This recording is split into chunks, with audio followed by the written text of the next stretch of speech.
का रहस्य। 13वीं शताब्दी में ओडिशा की धरती पर समुद्र की लहरों के बीच राजा नरसिंहदेव प्रथम को एक दिव्य स्वप्न दिखा। सूर्य देव ने कहा, हे नरेश, मेरा ऐसा भव्य मंदिर बनाओ जहां सूरज की पहली किरण स्वयं दर्शन दे। राजा ने आदेश दिया, ऐसा मंदिर बने जैसा आज तक पृथ्वी पर न बना हो। और आरंभ हुआ कोणार्क सूर्य मंदिर का निर्माण।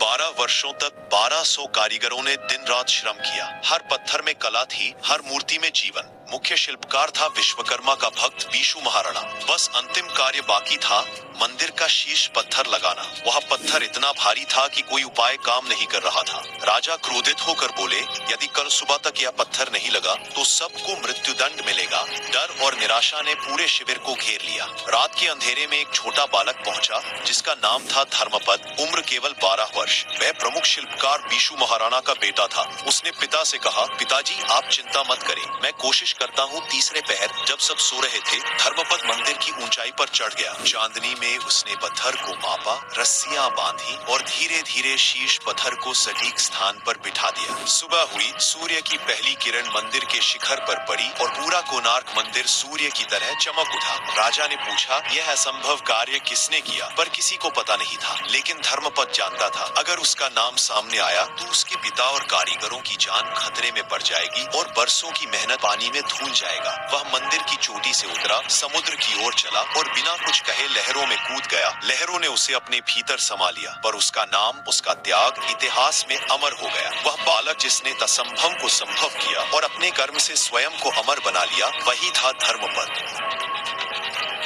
धर्मपद की अमर गाथा, कोणार्क का रहस्य। 13वीं शताब्दी में ओडिशा की धरती पर समुद्र की लहरों के बीच राजा नरसिंहदेव प्रथम को एक दिव्य स्वप्न दिखा। सूर्य देव ने कहा, हे नरेश, मेरा ऐसा भव्य मंदिर बनाओ जहां सूरज की पहली किरण स्वयं दर्शन दे। राजा ने आदेश दिया, ऐसा मंदिर बने जैसा आज तक पृथ्वी पर न बना हो। और आरंभ हुआ कोणार्क सूर्य मंदिर का निर्माण। 12 वर्षों तक 1200 कारीगरों ने दिन रात श्रम किया। हर पत्थर में कला थी, हर मूर्ति में जीवन। मुख्य शिल्पकार था विश्वकर्मा का भक्त बीशु महाराणा।